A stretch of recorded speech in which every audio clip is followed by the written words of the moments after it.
your weekly sit-down with local agricultural leaders and businesses.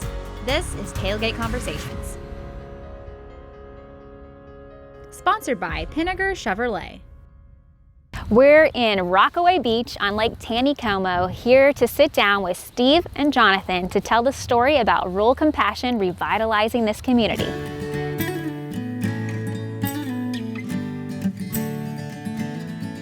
Thanks, Steve, for sitting down with us, and I am excited for you to be able to tell the story of Rural Compassion. So take some time and share with me who you are and how this all got started.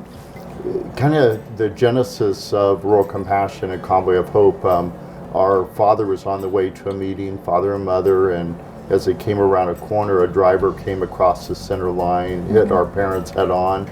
Our dad was killed instantly, our mom was severely injured, and the faith community and the community as a whole came around our family and just really helped us in a difficult time. And really that was the genesis for kind of developing a heart of, hey, you know, we as humanity need to make a difference in other people's difficult situation. And small town America is the most overlooked part of poverty in our country.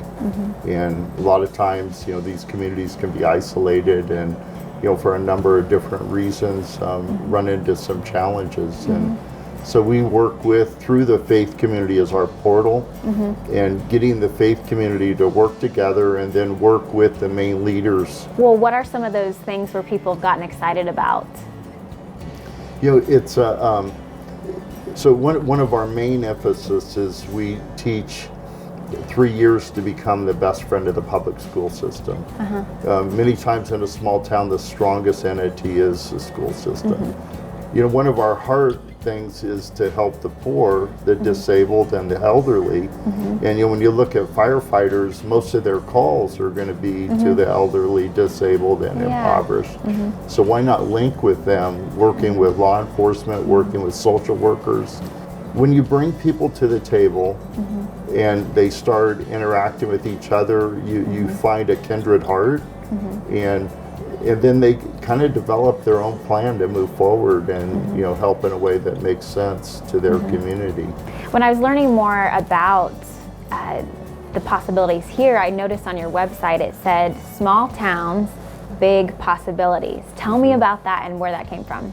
You know, we've just found that, you know, when the small town, when they come together and they start dreaming, it just creates an energy and ideas start to happen, and people start to link arms to, you know, increase economic engines. You'll see here in a bit, we're in Rockaway Beach, and they've done some work with agriculture here, and we have a number of communities where, you know, they have community gardens that they've started, or you know, different things that just kind of help the community have a new vibrancy to it. And again, for us, our faith community is our portal, but we want everybody to link arms together. And you know, there's a biblical idea that says that one puts 1,000 to flight, but two that work together put 10,000. And just, you know, the ag community forever has been about working together. And sometimes some of our rural towns that have gone through difficult times, they start to become fragmented.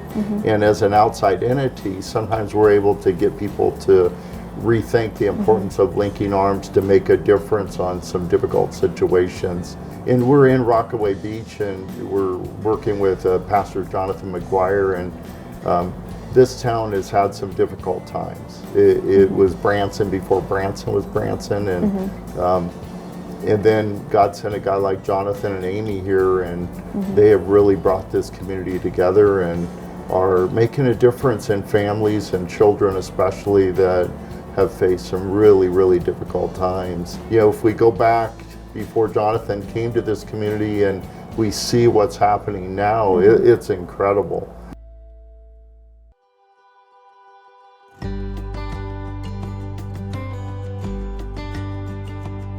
We're here in Rockaway Beach, and this isn't where you got started, but you have a really cool story about why you came here. So share a little bit about that. Yeah, so I grew up in Lebanon, Missouri, and after Lebanon, Missouri, I went to St. Louis Community College at Merrimack and decided I didn't want to be in the big city. I wanted to be in a rural area, and so College of the Ozarks brought me to this area. And then as a result of College of the Ozarks, I heard the planting pastor of Bridge of Faith speaking, heard him talking about some 15-year-olds that were struggling in life, lots of turmoil. My wife and I said, this is where we want to be. And so out of that, we came to Rockaway Beach and started pouring into this community. Right now we're standing in what you called the village, right? Yes. And tell me what the inspiration is for that. So the village was come about through Rural Compassion. Rural Compassion took us to Christian Community Development Association, and we heard about the concept of Christian community development. And so we began to pour in and start the Village Project. First thing we did was the thrift store. Then we also started a coffee company, which became the White River Coffee Company, and then the nightly rental, the Paxton Home. The concept of the village is a place for our community to gather, and then it's also a place for us to have jobs and create jobs. And so, and through that, inspire community development. So we have the thrift stores, we have the Paxton Home, we have the coffee shop. We're getting ready to add a counseling center. I see that's under construction. Yes, yeah. We're working on that. And so that'll be a lay biblical counseling center, give our rural area opportunity to have counseling, access to counseling. I see that there's a new building that's up. It looks like that it's called the Lodge. Yes, the Lodge is a housing facility for mission teams that come from all across the United States that come and pour in to our community. And so about 300 people a year come here, and the Lodge just opened last November. And this summer it has 8 teams that have already booked the Lodge.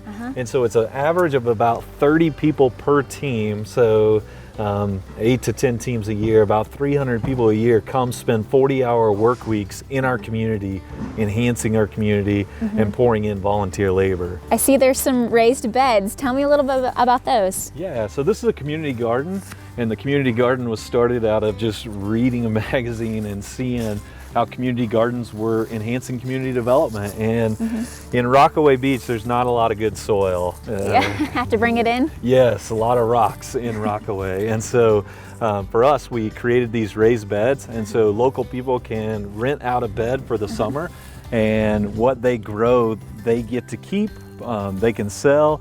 And so we provide the water and the soil and the beds, and they are able to come up and work with other gardeners and people around to be able to grow their own produce for the summer.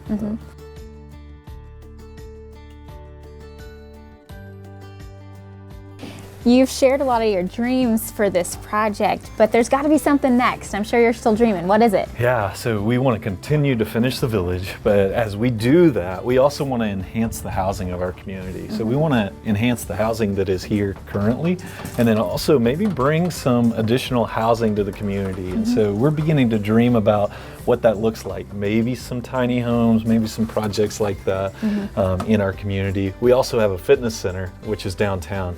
And so we're trying to get that open this year, which will be a place where kids can enhance fitness, children, teenagers, also families be able to enhance their fitness and bring that to our community. And maybe some of those baseball players, get them in the gym a little bit. Yeah, that sounds good. Yeah. Well, thank you so much for sharing your story. Thank you so much for the opportunity to share the story, and thank you for what you guys do for rural America.